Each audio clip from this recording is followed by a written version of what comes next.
খুশি আজ, তাই না? পেটু ভরে খাওয়া হয়ে গেছে, এখন খুব খেলা হচ্ছে।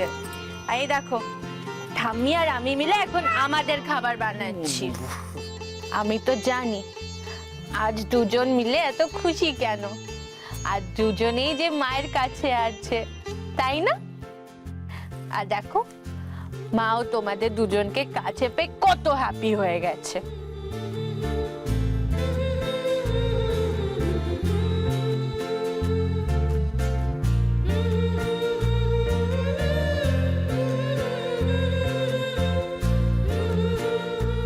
কতদিন পর তোমার মুখে হাসি দেখলাম বড় বৌমা।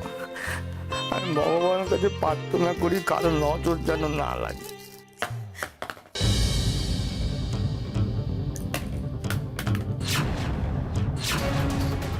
কি কিন্তু সব বারণ তো, সব বারণ তো। আমি তো কাউকে কিচ্ছু খাবার দিতে পারবো না। কি করব? কি অবস্থা হলো ঠাকুর, কি অবস্থা হলো?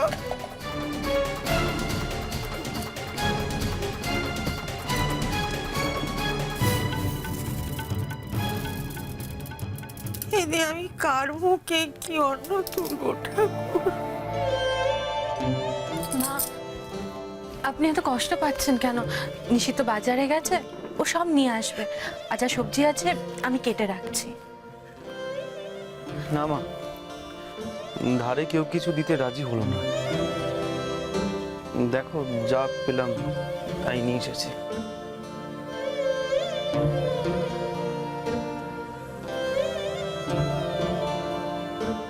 কি বলছিস কি নিশিত? হ্যাঁ, তুই বলি কি নিশিত মহারা এক ডাকে সবাই তোকে চেনে? আমার বড় বৌমা কত বড় দারোগা, সবাইকে বললি তবু কেউ কিচ্ছু দিল না?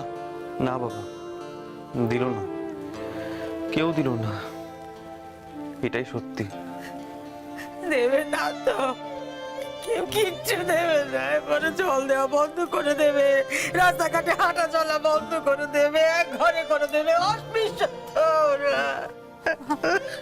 মা, কাঁদবেন না মা, শান্ত হন। কি করে শান্ত হবো বড় বৌমা? যে বাড়িতে লক্ষ্মী চঞ্চলা, সেখানে বাড়ির বউ শান্ত থাকে কি করে বলো দেখিনি? এমন দিনও দেখালো হবে ঠাকুর যে স্বামী সন্তানের মুখে আমি দুটো ভাত, দুটো খাবার তুলে দিতে পারবো না। আমি নিশ্চিত মহারাজ ছিলাম, এখন আর নই।